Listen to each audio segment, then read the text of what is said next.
Hey, Skills Champions. This is Rachel Unruh. I'm the Chief of External Affairs at National Skills Coalition, and I'm here with NSC's Managing Director of Government Affairs, Katie Spiker. Those of you who know Katie know that she spends a lot of her time hustling for skills in Washington. So we decided we're going to kick off this series of regular updates from Katie on what's happening on the Hill. So we're glad you're joining us. Hey, Katie. Rachel. How's it going? Good. Yeah, it's been a busy week. I loved your blog post last week over on the Skills blog on the NSC website.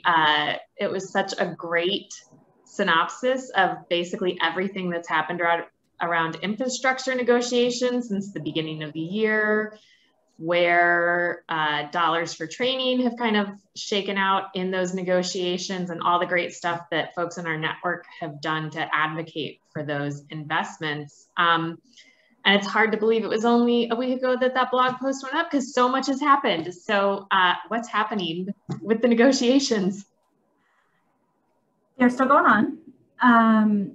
To recap a little bit what was in the blog post, so there's negotiations around an infrastructure deal, bipartisan process that's moving forward.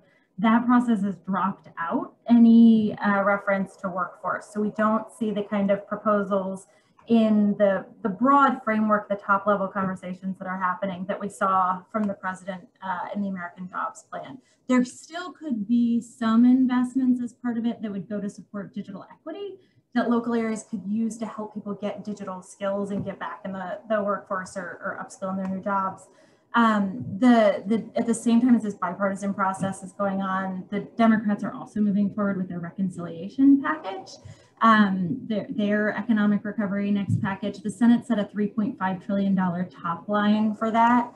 And I'm hearing that there are proposals from the White House and the American Jobs Plan and America's Family Plan are really going to shape what where that $3.5 trillion gets spent.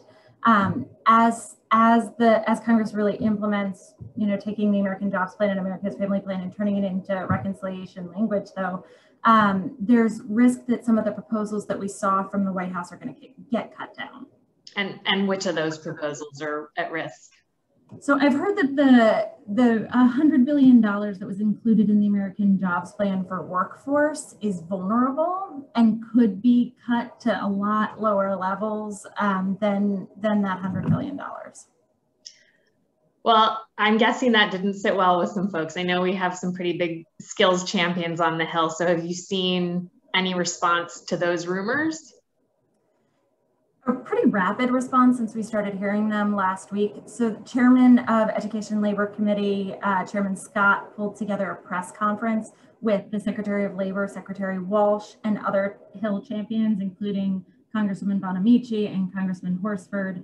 The press conference that happened today also included the Business Leaders United Executive Committee member Tracy Tappaney, as well as our CEO, Andy.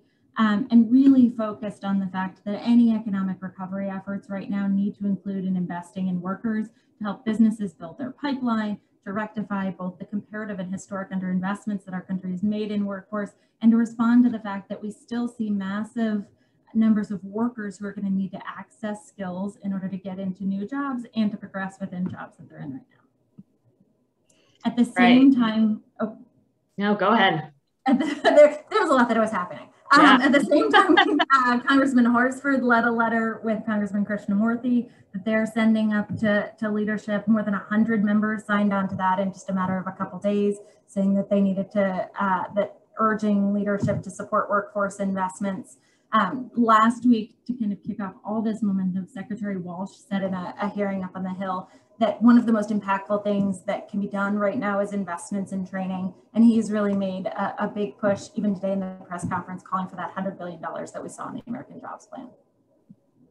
Well, it sounds like there was a pretty big response to those rumors then. So what does that mean for something getting passed in the short term? It's obviously a great thing that both congressional champions, members of our network, are really leaping into action around any efforts to invest less than that $100 billion. That's what's going to get leadership's attention.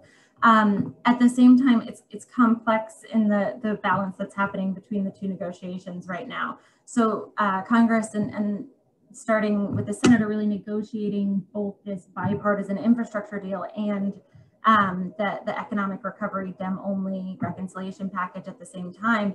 And they're optimistically talking about trying to get something done before August recess. I think that's probably ambitious to think that they could get this done in the next few weeks. But really we'll see over the next week as they flesh out details both about what are going to be the actual policy pieces that are part of the infrastructure deal, and then where are the rumors starting to circulate more about how is that $3.5 trillion going to be spent. Yeah, so it sounds like a lot could happen over the next week, and we're going to be back here in a week to give you an update on all those happenings. So thanks, Katie. Thanks, Rachel.